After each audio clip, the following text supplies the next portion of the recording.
Welcome to Optimal Game State. This is going to be a video of two halves. We've just had the Darktide board game previews go up, and while the idea of this game is fantastic, unfortunately I personally believe the execution of it leaves a lot to be desired. So in the first half of this video, I'm going to explain how I think GW have missed a mark on this game. In the second half of the video, I'm going to be talking about Stargrave, which is a sci-fi skirmish game by Osprey Games.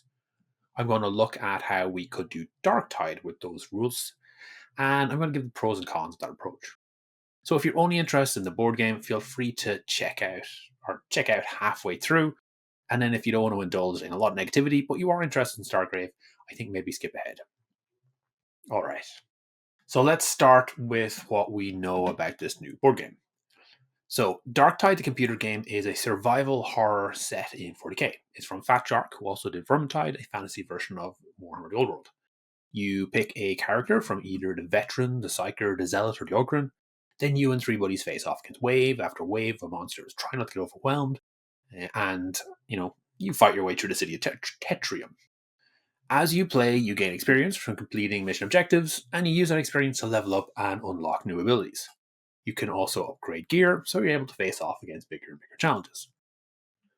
With the board game, they tried to capture this idea. In theory, you can play with three buddies, but I think a lot of the time you're going to be playing this solo, or maybe as a two-player co-op. Just like with Blackstone Fortress or Curse City, you're going to have the most fun with four people, but it's also easy just to set up a game yourself and have some fun, straight away. This box contains 4 operatives, 5 poxwalkers, and 10 trader guardsmen. You also get 4 double-sided hex boards and a ton of tokens and cards. Then you get the book, which is 48 pages with the rules and missions to play.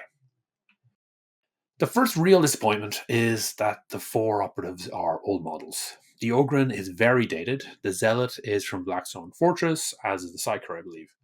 I can't say for certain if the Veteran is a new model or not, but it does look a lot like one of the Castrican from the Killteam.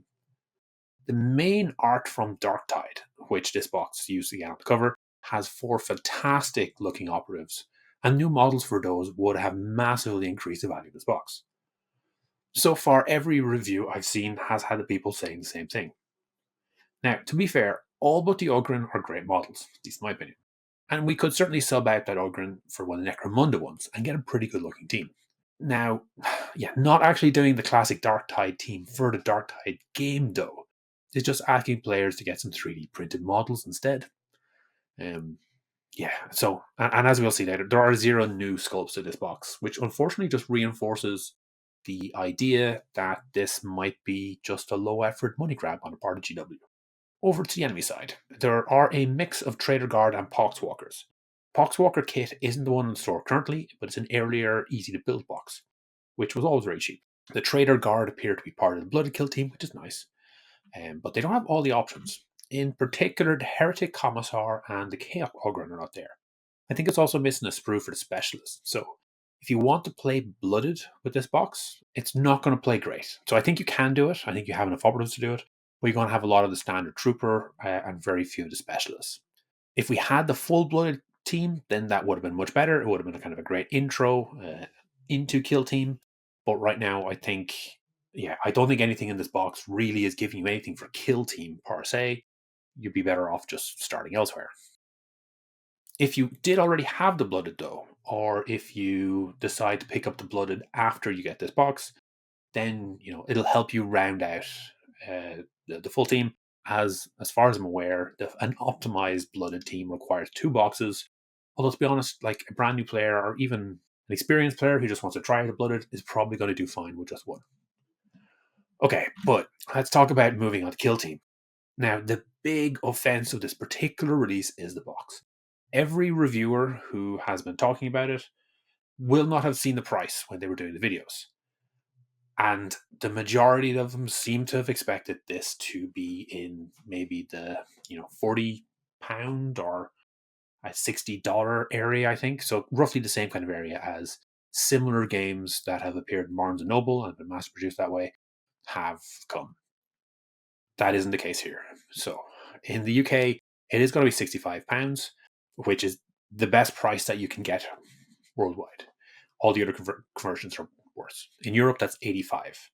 euros. In dollars, it's a chunky 110, and in Australia, it's $180. One point I have seen made a few times to people in relation to kind of critiques of this is that this game was not designed for existing players. It's designed to be an entry point to the hobby for new players. This was also said about the Warcry starter, which hasn't been selling well either, as far as I'm aware. That argument kind of it gets blown out of the water when you look at the price tag. It's way too expensive for someone just taking a dip in. You don't spend $100 just to test out to see if you want to play Warhammer.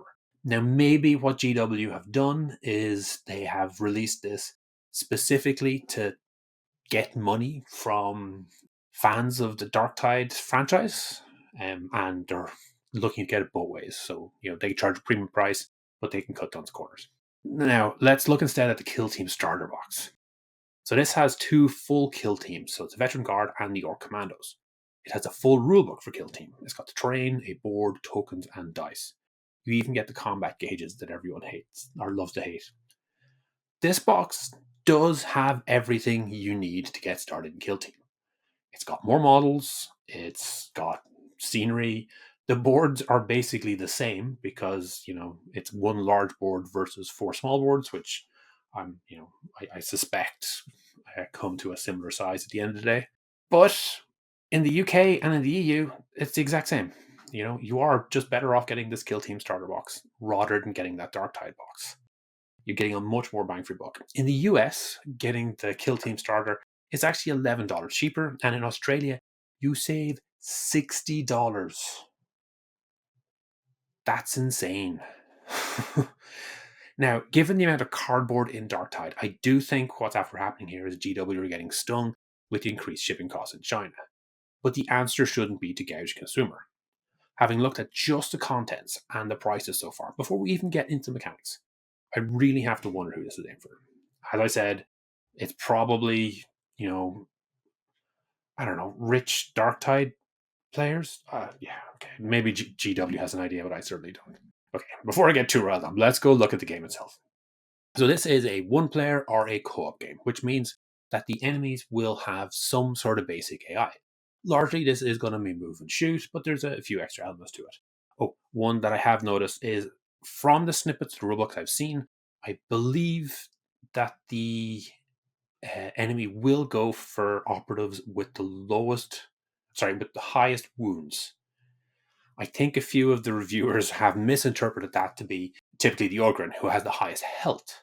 But wounds is a bad thing, so damage inflicted. So I think they should be going for the opposite way around. So if you've got the Ogren who hasn't taken any hits yet, and you've got the veteran who has taken 1 or 2 hits, they will go for the veteran because he has been wounded already, and they're trying to finish him off, rather than the operative who has higher health.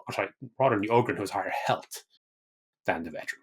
Anyway, once we get our hands on the rulebooks, we can confirm that, but that's my understanding, and I think that has been misplayed a few times. Okay, moving along. At the start of your game, you pick out a mission for the book, you randomly assign your team some upgrades, and then you get going. Gameplay follows a lot like kill team elements.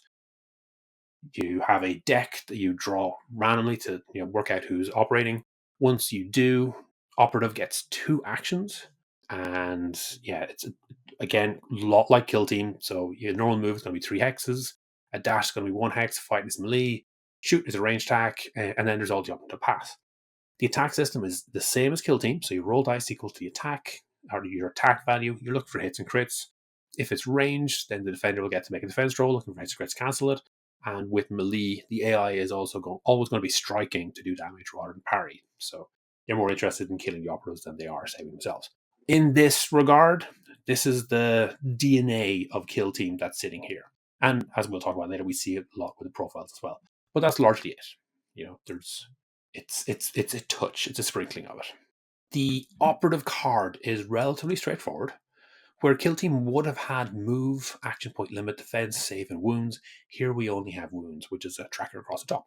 And that's because everyone in this game moves 3 hexes. Everyone has 2 actions. Everyone has 3 defense. Although the operatives do save on a 4+, while the bad guys save on a 5+. Now, this does keep everything within this box a little bit simpler. But unfortunately, not having these values on the character sheet suggests that they don't plan to give us any more operatives in the future. Or at least if they do, they are going to have the same move and the same saves. So they're not going to be able to have differences there. To the left and right, we have slots for equipment, and on the bottom, 2 upgrades. At start of first game, you will randomly draw these, although as I understand it, the equipment cards can be moved across the team. There's no real advancement system in this game. At the end of the round, you will get to draw some more upgrades and equipment, but then you'll still end up with just 2 of each. So it's more of a filtering going on here. So the goal is going to be try to get 2 card combos that line up well. Now, there is merit to this, as it's a bit like a roguelike game, which will mean that every time you do a run, you're going to have different abilities. You have 4 operatives, so you're going to have to kind of work with what you have and see how it goes. So that will give a certain amount of replay that I can appreciate. Personally, though, I would have much preferred something where the characters were ramping up with the power, and we're getting we're purchasing additional gear. So it kind of felt like there was an advancement.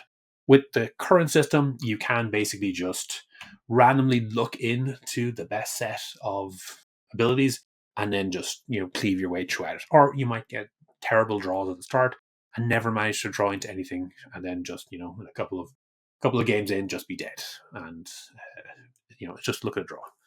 Personally, I think maybe just kind of going for an upgrade there would have been a better approach, a little bit more like Darktide, where the idea is to go on these runs, is to build up XP, is to advance, and is to get more credits and buy more stuff.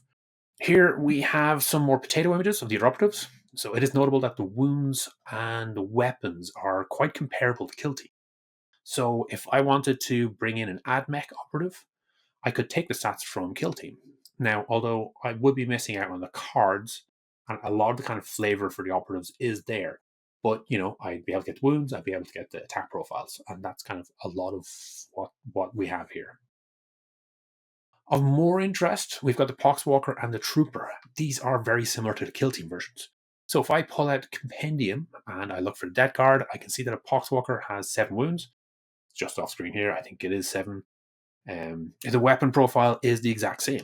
For the Mobian Trooper, if we go through the Blooded Trooper, again, we compare the wounds and the weapon profiles, they're exact matches. The good news from this is that we can just straight sub in operatives from another kill team and play. So if we want to put in a bunch of Dark Eldar here and face off against Dark Eldar, we can. That is fantastic. Unfortunately, as we talked about before, you don't get to factor in differences in move and armor. So you can see with the Poxwalker, it will never move and dash. So that's its option 3 of its behavior. Instead, it will move and pass.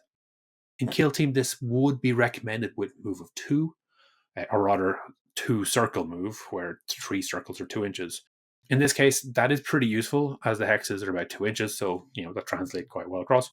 Anyway, the good news here is that the profiles are translating across really straightforward. So it's going to be very, very easy to set up another kill team and play across them against an enemy, which is going to be fun. However, elements like the fence and speed or move aren't going to be ones we're going to be able to factor in. So there presumably are just going to be some things that we just cannot play within the confines of this. Obviously, we know what they should be. We can play them the way they should be played, but the cards as they've got set up don't have it. So unless they have a design choice, then they've really limited themselves. And I think they've limited themselves within this game because they only intend to do this one game.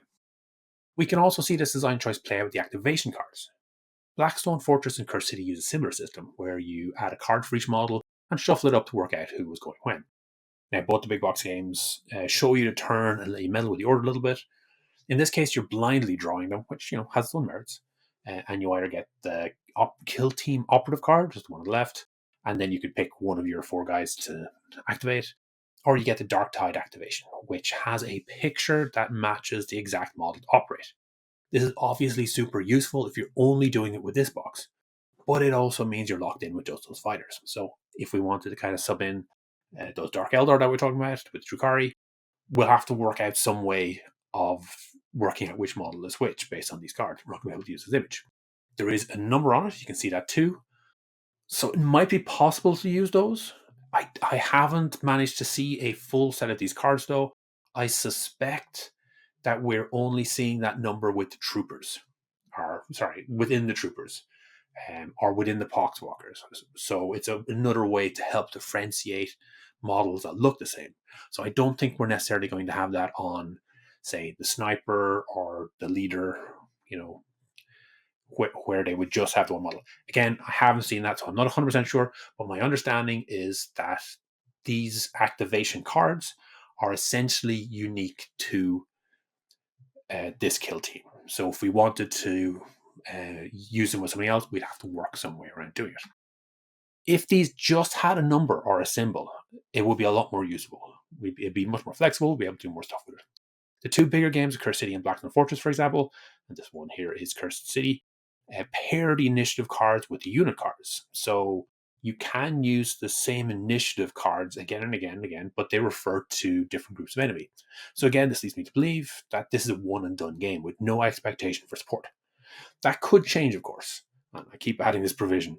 We have recently, for example, seen material for Cursed City appearing in White Dwarf, well after we all wrote it off as being dead. That said, the limitations that we have in this box suggest that if they want to do content, they're going to have to find a way to work around it. So, the new profiles are going to have that armor and defense. And I don't know, they'll have to work out some way of doing the initiative without using the images. All right, in this next section, I'm going to talk about Stargrave a little. I'll give a quick overview, how it plays, what options there are, and how you could use it to run your own Darktide campaign using it. I'll draw some comparisons with Darktide board game and some lessons I think GW could learn. I'm not here to try sell you on Stargrave, so if you're not interested in another game, just skip ahead to the conclusion and I'll catch you up with a summary there. Stargrave is a sci-fi version of Frostgrave, which for many became the successor to Mordheim. In both, you got to build a crew, you got to go out, do some adventuring, level up, and get some new loot. The core system is probably a little bit more familiar to fans of D&D than it is Warhammer, as it uses the D20. For the basic skill check, you roll a D20, you add your skill, and if you beat the target number, you succeed. Simple as that. The combat system takes a little bit more to wrap your head around, but it's still pretty easy. We actually have the same options of when you're activated, you get two things to do. So you've got the move, you've got fight, you've got shoot. Stargrave doesn't have the dash option as far as I'm aware, though, although that might be something you could quite easily add. For combat, you roll a d20 and add your skill, and your enemy rolls a d20 and add their skill. Now, if that's in melee, you both roll fight, but when you're doing range combat, the attacker will use their shoot skill, and the defender will use their fight skill, representing their physical agility, I guess. If the defender wins, we stop there. Nothing hits. If the attacker wins, we hold on to that d20, we do some quick math. First, we add the weapon damage modifier, which is usually, well, it's often nothing, but it can be 1 or 2. Then we subtract the armor, which goes from 9 to 14 at max. And then after we subtract the armor, then we get the damage done. So for a normal trooper with a rifle, if we roll a 12, then we add his shoot skill of plus 3, which will bring to 15. The rifle doesn't have any bonus damage. His target is wearing light armor of 10, which means the final damage is 5. So we take 5 wounds away from the total health pool. The health pools are normally around 10 to 14. If we had rolled a 17, so 5 more, then damage would have been a chunky 10. And if you manage to roll a 20, get a crit, then you get a nice bonus plus 5 damage on top of it. So things can get pretty scary fast. There are, of course, lots of modifiers also involved, but right now you do actually know enough to play the game. What I love about Stargrave, and I think one thing that's missing from the Darktide book, is this simple set of pages. This has 17 profiles for different fighters you can use. A lot of these are pretty generic, like a trooper, that you could probably apply equally well to Cadian as you could an Eldar Raider. There's also a decent list of weapons and gear that you can have. If you look over the operatives and kill team, you can see that certain weapon profiles get reused. So a bolt pistol of the Trader Enforcer has the same stats as a bolt pistol on the Imperial Breacher Sergeant at Arms.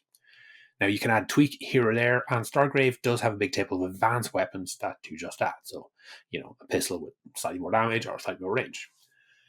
Arguably, you could just take the kill team profiles and go with those. I think that maybe could have been something that was in the book. But yeah, okay, we're focusing on Stargrave. We need to focus on that for a little bit longer. We'll come back to all this. All right, at the core of each team in Stargrave is what's called a captain and a first mate, so the leader and the second command. You can see here I've been working on some cards for Eisenhorn and Beckwin for my own game. As you go through the character generation progress, they get some boosts to their stats, they get some special abilities. Actually, having these cards for them is probably a bad idea, as you'll be regularly updating the numbers. So maybe I should be leaving the grey parts blank to fill in later. There's also a risk of death and injury. If captain goes down, there's about a 5% chance of just being plain dead, while for the first mates, it's a 10% chance. And I guess if Beckwin goes down, you get beta Beckwin, right? That's how it works. The rest of your team is going to be made up of fighters that come from that standard table we saw already. So they don't have special abilities, and they have their gear locked in for them. So Eisenhorn and Beckwin can have an escort of troopers that they would normally recruit out of the budget. The stats have the gear pre-built into it, so you can see the armor is at 11. Move is 5 rather than normal 6, so he's a little bit slower. He's got the heavy armor. You know, this is how we factor these things in. But when we are doing it for the main two, we need to buy them gear. The gear isn't already built into it. So yeah, your captain and first mate, and there's a lot of generic gear like this heavy armor and the carbine that they can take straight away. That it doesn't cost. It's kind of considered standard and generic. So there are a lot of options and a lot of the kind of things you can play with it. And then as they build up some more cash, there will be more expensive things that they can purchase in the future. They will also get special abilities, and this is kind of where a lot of the flavor comes from. Now, these two ones I picked out are for Eisenhorn and are psychic focused, but there are also plenty of other options like armor plates, bribes, camouflage, and drone, which will be explained by tech or training. So you do have a lot of options to kind of pull all together and then do what you want. At least you do for those main two parts of the team. So often the way you'll have it is you'll have your captain and 3 or 4 fighters, and then you'll have your first mate as a second squad, and then they'll run with their 3 or 4 fighters. So yeah, they can give a kind of flavor to the squads, but largely you just got 2. As you play through games, you'll improve their stats, you'll make their abilities more reliable, you'll open up new abilities, you'll be able to get more cash to recruit, heavier fighters, and kind of expand out what you have. During games, it is expected that you'll get credits, and you will get the occasional special artifact. So fancy things that you wouldn't necessarily be able to buy, that you're kind of just getting as a result of succeeding on these missions. So it does feel like there's development. If we were to do this for Darktide, it's pretty simple actually to work out some of the profiles for the enemies. So the first 4 here are all basic profiles from that chart we saw earlier. So we've got a flamer, we've got a sniper, we've got a trooper, and we've got a veteran. The Poxwalker was a little bit trickier. This one actually came out of the expansion book Quarantine 37. That's the one that has solo play rules and has some campaign missions focusing against zombies and bugs in space, which very, very 40k. For the actual operatives, so here what I've done is rather than making a captain and a first mate, I've actually made 4 first mates. So they aren't going to be as good as captains, but they are actually better than a standard trooper. Now, there's not too much difference between many of the stats for these because I haven't added in any of the gear yet. So the gear will be kind of the last element to add in those bits and pieces. So yeah, we'll give the Ogren combat armor, which is the kind of heaviest armor that we have got going.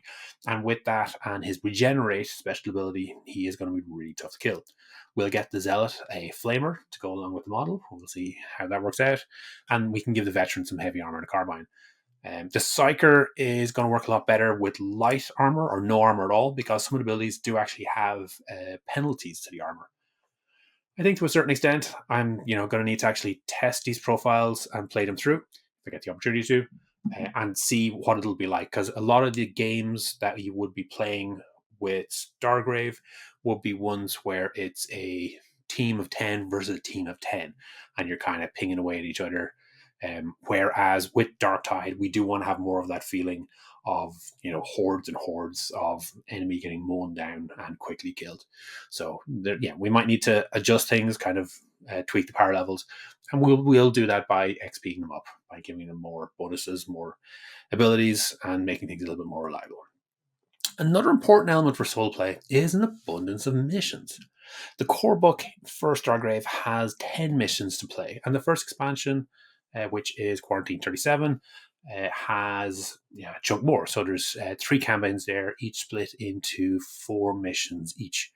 Now, strictly only that last back to the ship mission or campaign is for solo play, while the others are all designed to be played with 2 players.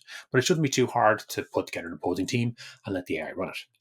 There is also a very interesting free PDF on the Osprey website called Dead or Alive, which features bounty hunting solo scenarios. So you basically roll up a enemy squad to face off against, and they have a unique target that you're trying to kill. That's part of your assassination mission or your bounty hunting mission. Yeah, Dead or Alive. So some kind of cool ideas in there.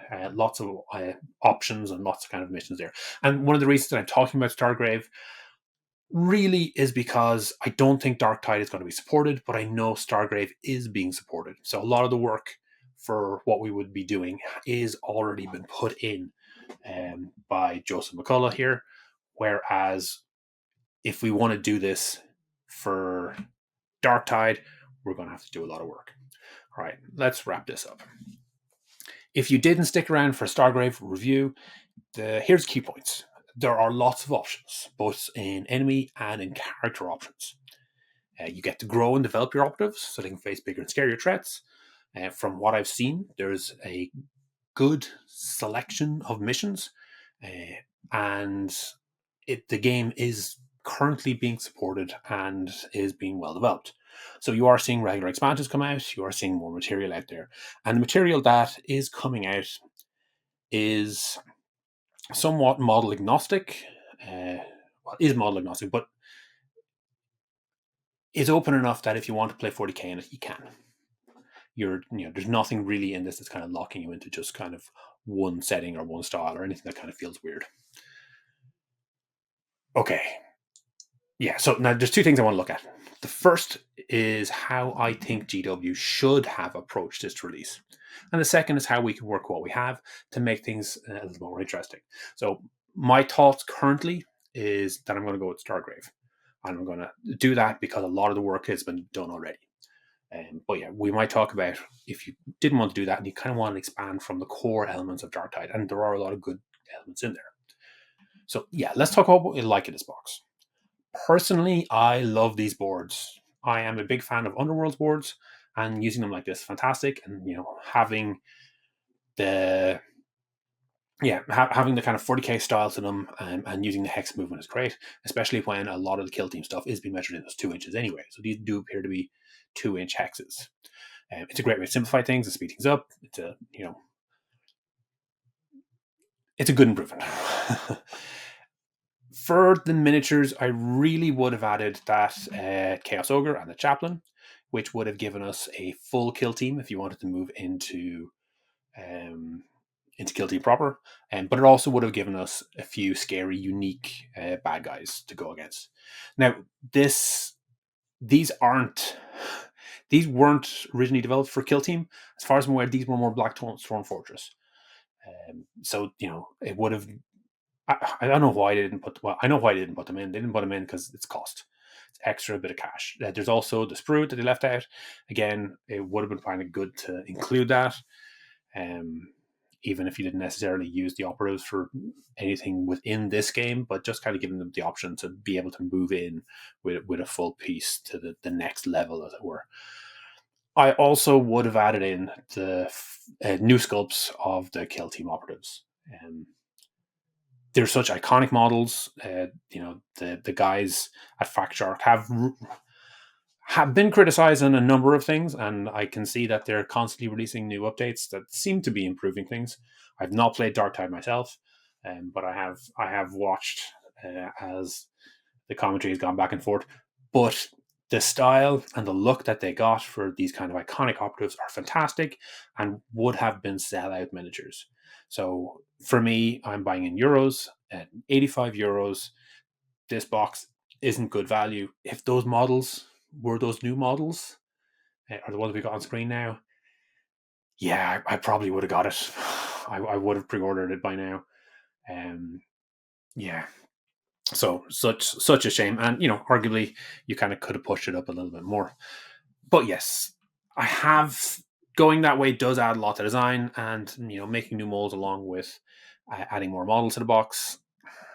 I appreciate that GW is looking to make money here, so we should probably be dropping a few things. We don't really need all these cards. Yes, they do help out. They do make things a lot easier to play. But for decades, we have been playing games without cards and just going from the book. So maybe give a card for each operative, but then have all the bad guy stats as the last page of a book. We don't need it all to be there. Um, Ditch all the equipment and ability cards, in my opinion. Again, stick them to the book, give them XP and credit costs, and have your team work to get them.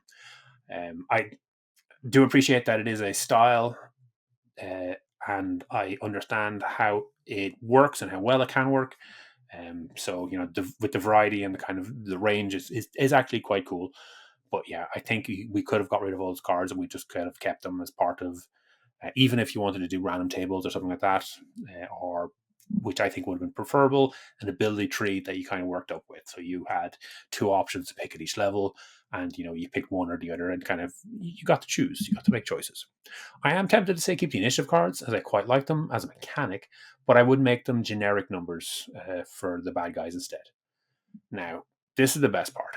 Still sell it at the dumb expensive price, but have the rules for this format in the next White Dwarf for a different kill team as the enemies.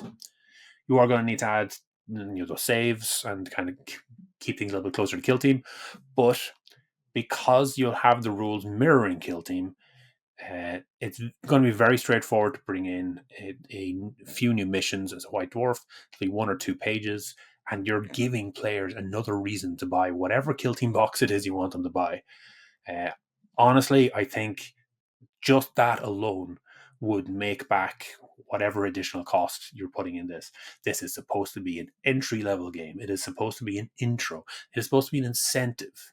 So, encourage people to buy more kill teams so they can play in this game. And then, hey, I've got 3 or 4 kill teams. I may as well buy the big kill team box and find out a little bit more about kill team. Oh, look, now I've got 7 kill teams. I guess I could put a few of them together. Isn't that a 40k army? Oh, look, all the money, all of my money is going to GW. Like, it feels to me obvious, but the penny pinching that's happening with some of these entry level games, and I saw this happen with the Warcry starter box as well, which as a box I think is fine, but as at that price point is just ridiculous for what you get. All right.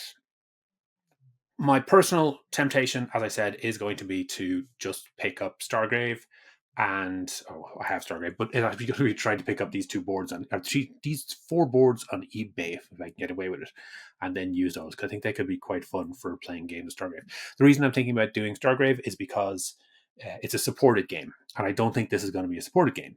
If this was a supported game, I would definitely be buying into it.